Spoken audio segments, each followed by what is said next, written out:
She was pregnant when he pushed her off the cliff. One fall erased everything: love, trust, and the heartbeat inside her. The world believed she was dead. Even he attended her funeral. But 6 years later, the woman he buried walked back into his life, alive, breathing, and holding the hand of a child with his exact eyes. She stood there in the afternoon light, facing the man who had destroyed her, while he froze as if seeing a ghost. "Do you recognize me?" she asked calmly, though inside her were 6 years of blood and tears. But what if the real monster wasn't him? What if her own memories had betrayed her? What if the true hand that dragged her into hell was hiding in the shadows all along?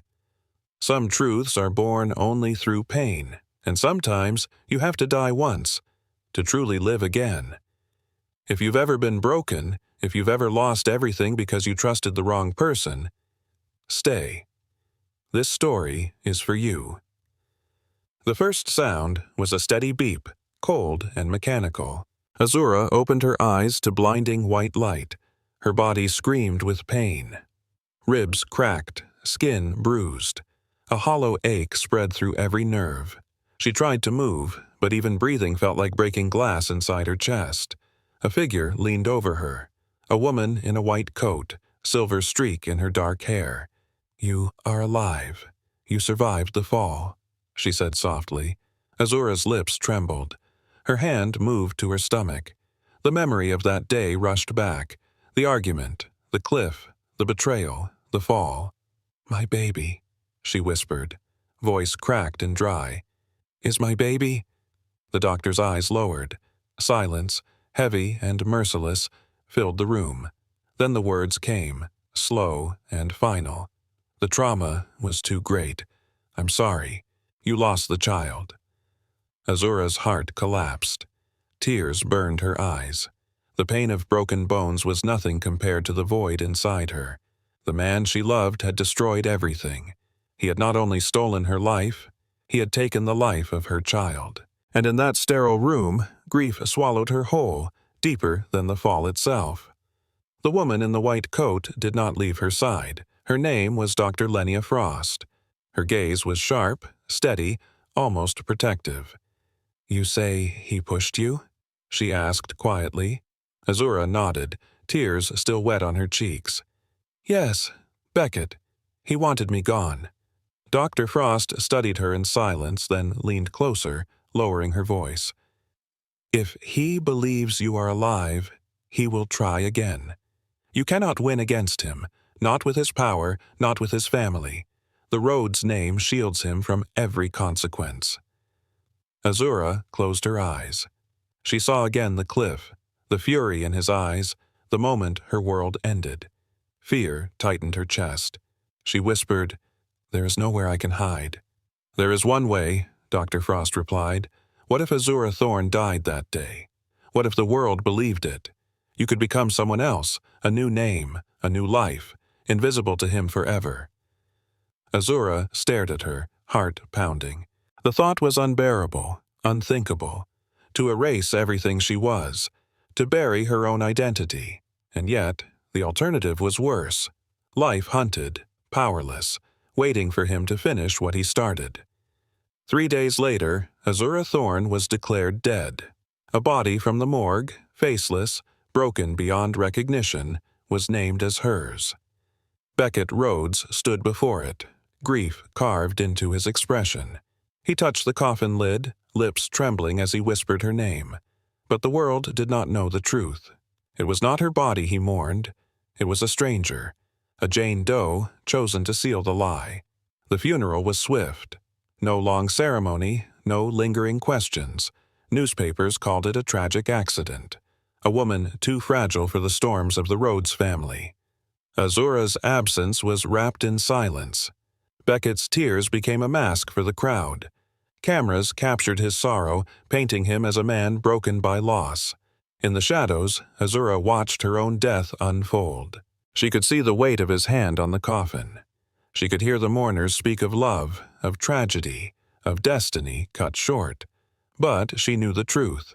Behind their grief was a stage built by power and wealth. And her death was the perfect performance. The world moved on, and Azura ceased to exist. Time blurred. Days turned to weeks. Azura healed in silence, hidden under Dr. Frost's protection. She no longer saw sunlight, only walls, medicine, and the ghost of her child.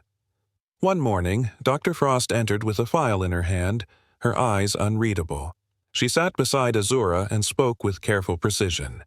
"There is something you must know." Azura braced herself. Her heart had no strength left for another wound.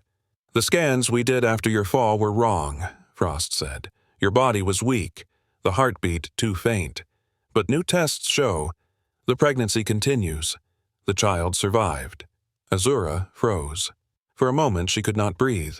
Her hand pressed against her stomach, trembling. "Alive?" she whispered. Dr. Frost nodded. "Yes, 10 weeks. Fragile, but strong." Tears filled Azura's eyes again, but this time they were not only grief. Inside her, life still fought to exist. The betrayal had crushed her. The false funeral had buried her name. But from the wreckage, one truth rose like fire. She was still a mother, and for that child, she would do anything, even erase herself from the world forever. Azura Thorn no longer existed. The world had buried her. In her place, a new woman was born. Her name was Mira Reed. Papers forged, a history written. She learned the map of a city she had never seen. She practiced a new signature until her hands no longer trembled. She softened her voice into a new accent, every syllable built like armor. Each night she stared at the mirror, searching for Azura's face. It lingered in the scar at her temple, in the shadows of her eyes. But she forced herself to believe in Mira, a survivor, a ghost. The past was gone. Beckett, the cliff, the betrayal, all locked away like a grave. She whispered to herself, "Azura is dead." And for her child, the words had to be true. Mira Reed would live. Azura Thorn would not. Months passed in hiding. Pain gave way to determination. In a quiet room far from the world, Mira brought life into her arms. The baby was small, fragile, yet fierce. A girl with a strong cry that echoed against white walls. The nurses whispered of miracles. Mira only wept, holding the child against her chest, feeling the rhythm of survival beat within both of them. She named her Phoenix, a name born of fire and ashes, a promise that what was broken could rise again. But it was the child's eyes that stole her breath. Blue, bright, the same piercing color that once looked down on her with love, and later with betrayal. Beckett's eyes. No disguise could hide the truth. No lie could erase that bond of blood. Phoenix was both her salvation and her wound. She would live for this child, guard her, build a world where Beckett's shadow could never touch them. Years folded into a rhythm. Mira carried Phoenix to the coast, far from power and wealth. They settled in Osprey Cove, a small town where the sea washed secrets clean. Mira built a modest business, designing the interiors of yachts. She poured her pain into work, shaping wood and fabric into beauty. Clients admired her vision. None questioned her past. Their home was a cottage near the shore. Windows open to salt air, shelves filled with books and seashells. Laughter of a child chasing gulls carried through the rooms. Every detail was ordinary, and in that ordinariness, Mira found safety. No one here spoke of the Rhodes family. No one cared who she had once been. She became part of the town's quiet rhythm, a designer, a mother, a woman with no past. But inside her, the memory of the fall never fully faded. At night, the sound of waves sometimes twisted into the roar of wind on the cliff. She would wake gasping, clutching Phoenix's small body, reminding herself that they were safe. Safe for now. Time softened the edges of her wounds. Phoenix grew, her laughter filling the spaces grief once held. She was curious, clever, her small hands always building puzzles, her eyes always searching for answers. Mira watched her with pride and sorrow. The girl's mind was bright like her father's. Every solved riddle, every sharp question, carried the echo of Beckett Rhodes. But life itself felt stable. 6 years without shadows. 6 years where Phoenix believed the world was gentle, where Mira could almost believe she was only a mother, only a worker, only a woman who had survived. Their days were simple. Walks to school, evenings by the fire, quiet meals, Phoenix chattering about tide pools and tiny creatures she collected in jars. The cliff lived only in dreams now, and in those dreams, Azura always fell. But Mira always woke to find Phoenix breathing beside her, alive. It was enough, more than she once believed possible. Yet peace, like glass, is fragile, and soon cracks would begin to show. It happened on an ordinary morning. Papers scattered on her desk, Phoenix humming to herself in the corner. Then her assistant rushed in, tablet clutched in shaking hands. "Have you seen this?" Mira took the screen. A headline burned against her eyes. Beckett Rhodes to unveil breakthrough at Osprey Cove Technology Conference. Her body went cold. She stared at the photo. His face was older, sharper, but unchanged. Those same blue eyes. The same presence she once knew better than her own heartbeat. Her chest tightened. The years collapsed. The cliff, the fall, the betrayal, all alive again.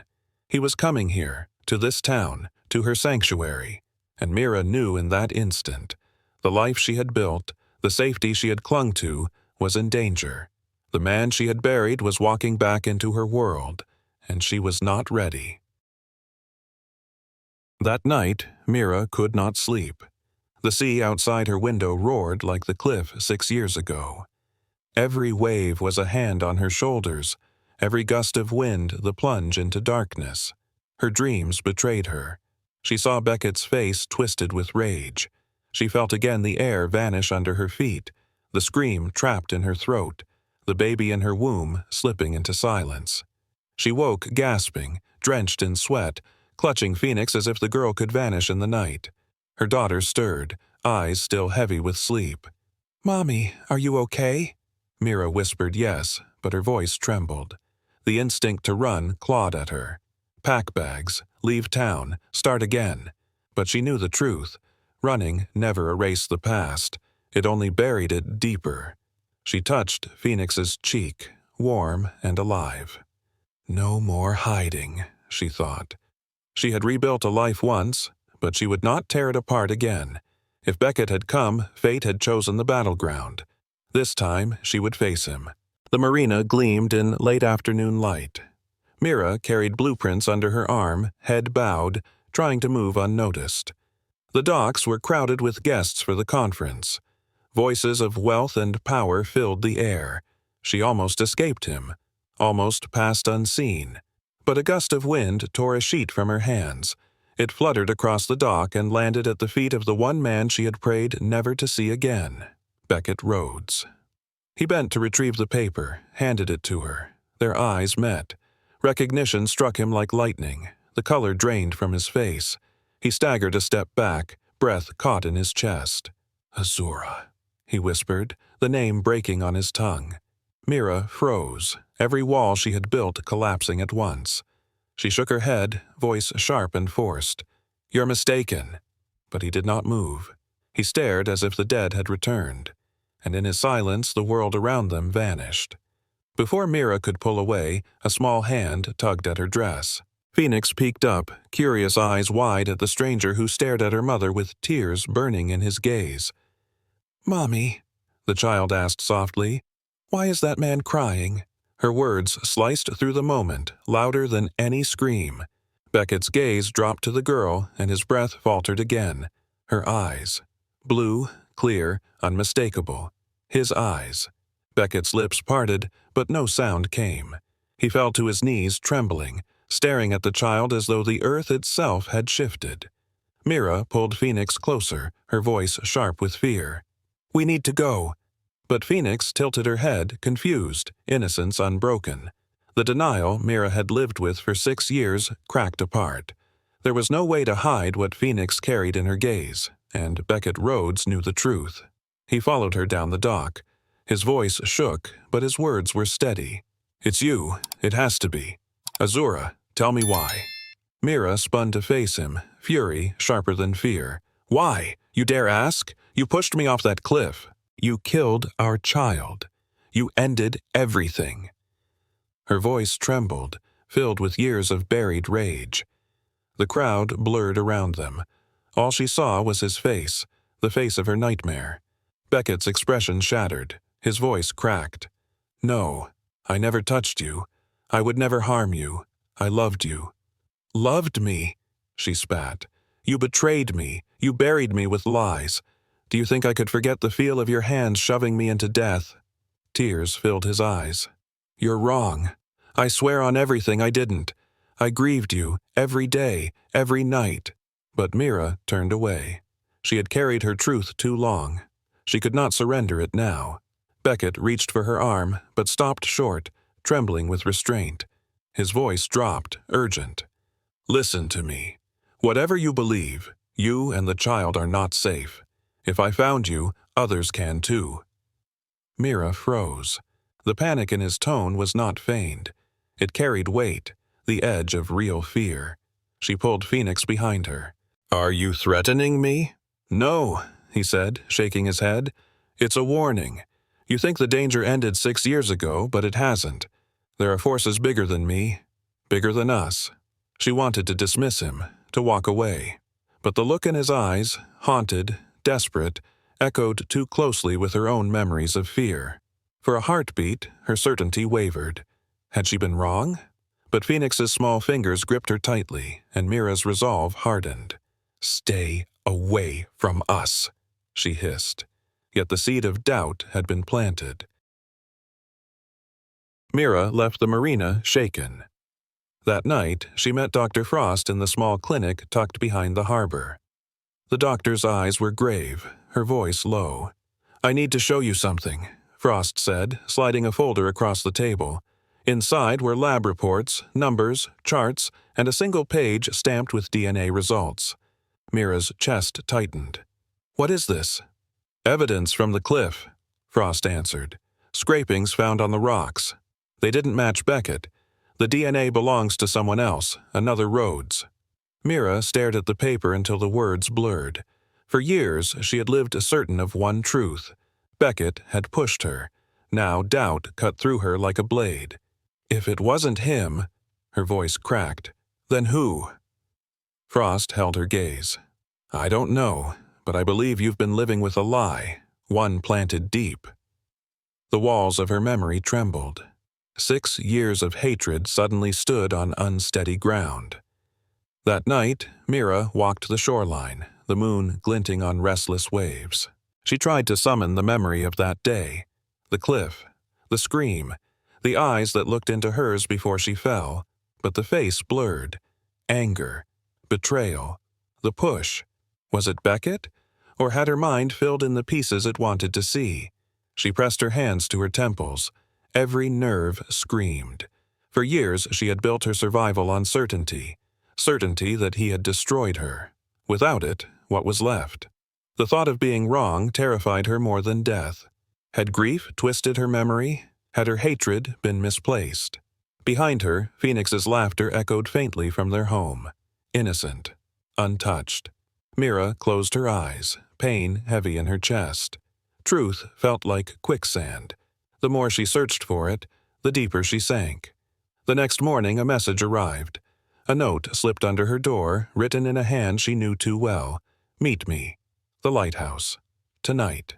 She burned to ignore it, to tear it to shreds. But something inside her pulsed stronger, desperation for answers. At dusk, she left Phoenix with a neighbor and walked the path to the old lighthouse. The air was sharp with salt. Shadows stretched long. Every step felt like trespassing into danger. Beckett was already there, standing against the railing, the sea churning below. When he turned, the weight in his face was undeniable. Not arrogance, not cruelty. Something closer to torment. Mira stopped several paces away. Her voice cut the air. "Why did you bring me here?" "Because you deserve the truth," he said, his voice raw, "and because time is running out." He drew a photo from his jacket, edges worn from years of hiding. He placed it on the stone between them. Two young men, identical. Beckett's eyes met hers. "You never knew. I have a twin. His name is Rowan." Mira's breath caught. She looked at the photo, then at him. "No, that's impossible." "It isn't," Beckett said, voice shaking. "Rowan was unstable, dangerous. My family buried him in silence, locked him away. That day at the cliff. It wasn't me you saw." Mira's knees weakened. The ground felt unsteady beneath her. For years, she had hated him. For years, she had told herself she knew the truth. And now, that truth cracked open like glass. Rowan. A name she had never heard. A ghost hidden by power and shame. Her heart raced with terror. If he lived, then nothing she believed was safe. Mira shook her head, refusing to let his words take root. "No, I saw you. I felt your hands. It was you." But Beckett pressed the photo into her palm. His voice broke. "Look again," and her eyes scanned the picture. The same face, the same eyes. Yet subtle differences, the set of the jaw, the shadow in the gaze. Beckett whispered, "He was there. Rowan was there. I have proof." From his pocket he pulled a faded still from surveillance footage. Grainy, blurred, but clear enough to show a figure near the cliff. A man identical to Beckett. Mira's chest tightened. The world spun. If this was true, then her memory betrayed her. For the first time in 6 years, she felt fear not of Beckett, but of something darker. A shadow, with his face, moving just out of reach. And she realized the past had not finished with her. The storm broke without warning. It was late evening when Mira returned home with Phoenix, the house quiet except for the hum of the sea outside. She placed her daughter in bed, kissed her forehead, and turned off the light. Moments later, a sound. A creak in the hall. She froze. Her hand hovered near the doorknob, heart racing. A shadow moved across the wall. When she stepped into the living room, she saw him. Rowan. Identical to Beckett, but colder. His smile was twisted, eyes glinting with cruelty. He held a knife loosely, as if it were an extension of his hand. "You shouldn't have come back," he murmured. "You ruined everything, and now I'll finish what should have been finished years ago." From behind her, Phoenix's small voice whispered, "Mommy?" Rowan's gaze shifted to the child. His smile widened. "So it's true. A daughter." Mira's scream caught in her throat. Her body shielded Phoenix. Terror surged, sharper than memory. The nightmare she thought was buried now stood inside her home. After Rowan's intrusion, Mira's world fractured again. She held Phoenix all night, the child trembling in her arms. Every sound outside was a threat. Every shadow carried his face. She could not protect her daughter alone, and that truth broke her more than the fall ever had. The next morning, she sought Beckett. His presence ignited rage, but desperation forced her forward. "I don't trust you," she whispered, voice sharp with pain. "But Phoenix is not safe. He came for her. Rowan." Beckett's face darkened. His hands clenched. "I won't let him touch her. I swear it." Her chest tightened. To rely on him was like swallowing poison. Yet Phoenix's life mattered more than her pride, more than her hatred. For the first time in 6 years, she chose to stand beside the man she believed had destroyed her. Not for love, not for forgiveness, only for survival. Beckett moved quickly. By dusk, he had relocated Mira and Phoenix to his hotel suite at the Grand Harbor. Marble floors, glass walls, security guards at every door. It looked safe. Too safe. Phoenix twirled through the large rooms, awed by chandeliers and velvet couches. Mira watched with unease. The walls felt like a cage. The air felt staged. Beckett assured her, "You'll be safe here." But safety in his world was an illusion, built on wealth and power. At night, Mira sat by Phoenix's bed, staring out the window. Every reflection of light in the glass seemed like eyes watching. She whispered to herself, Safe for now, but not forever. The memory of Rowan's grin would not leave her. The man had already broken into her sanctuary once. If he wanted, he would come again. And the more protection Beckett offered, the closer danger seemed to circle. It happened on the third night. The suite was quiet.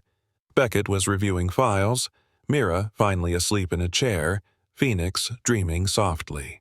Then the door clicked open. A tray of food rolled in. A man in uniform entered, head bowed. Too silent. Too still. Beckett rose, suspicion sharp. "Who let you in?" The man lifted his head. Rowan. His grin split the room. He pulled a gun from under the tray, aiming with deadly calm. "You hide behind money and guards," he sneered. "But none of that can save you now."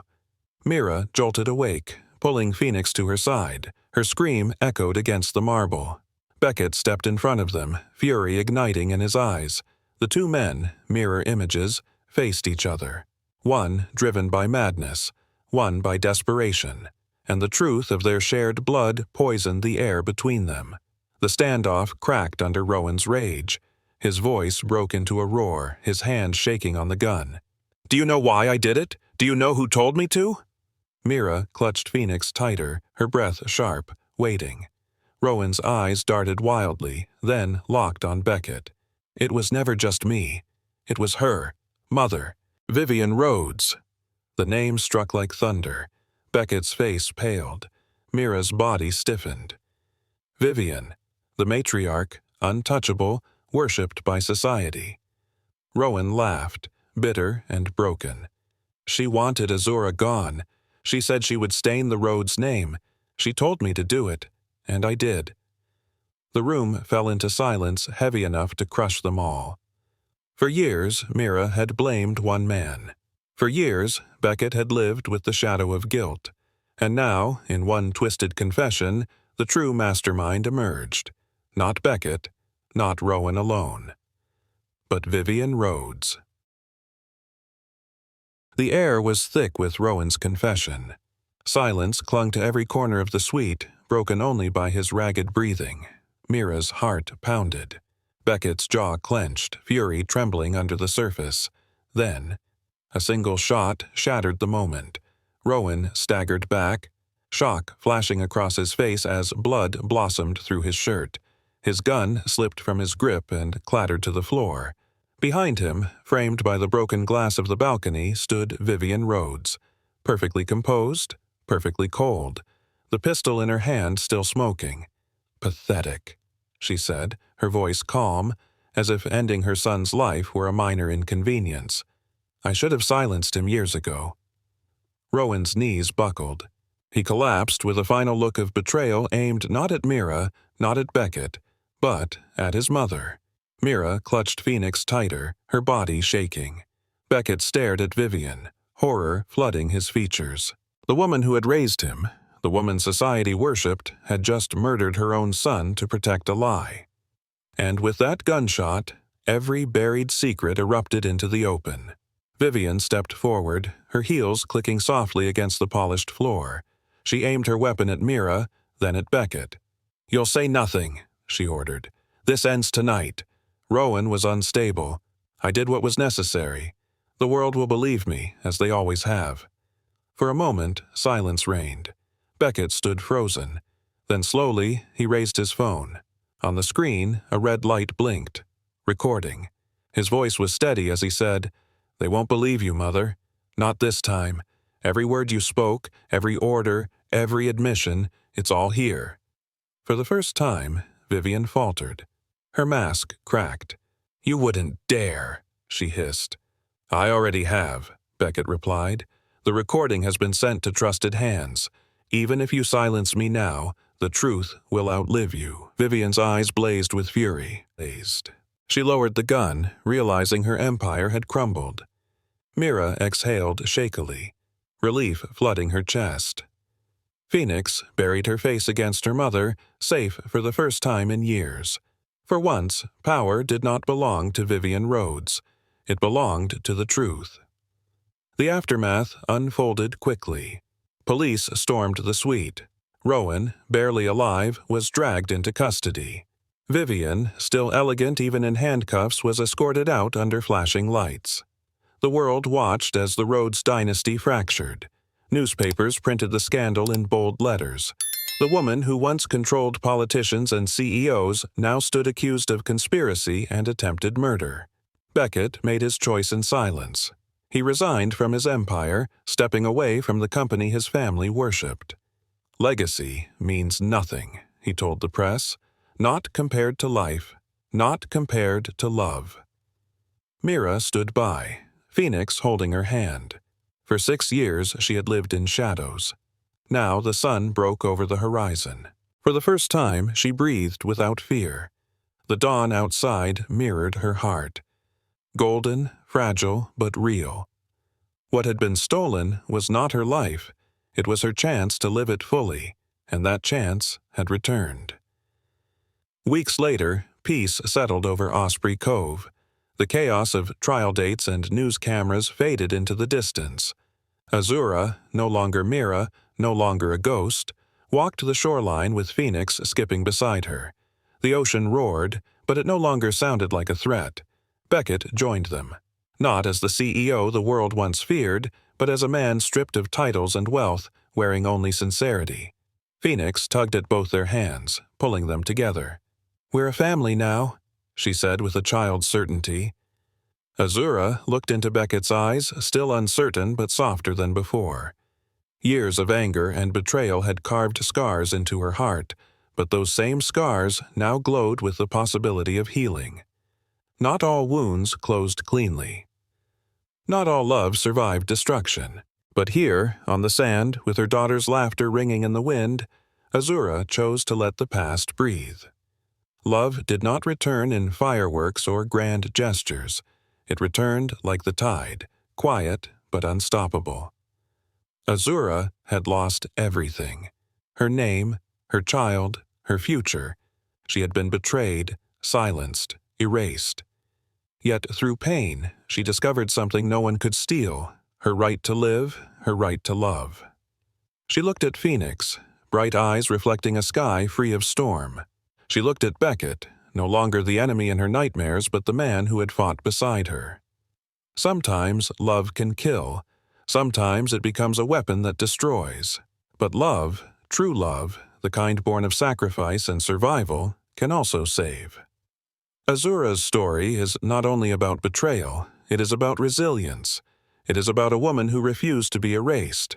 And it is about how, even after the darkest fall, the human heart can rise again. If this story touched you, share it. And subscribe to hear more tales of women who fight, survive, and reclaim their lives. Because sometimes, the greatest miracle is not survival. It is finding the courage to love again.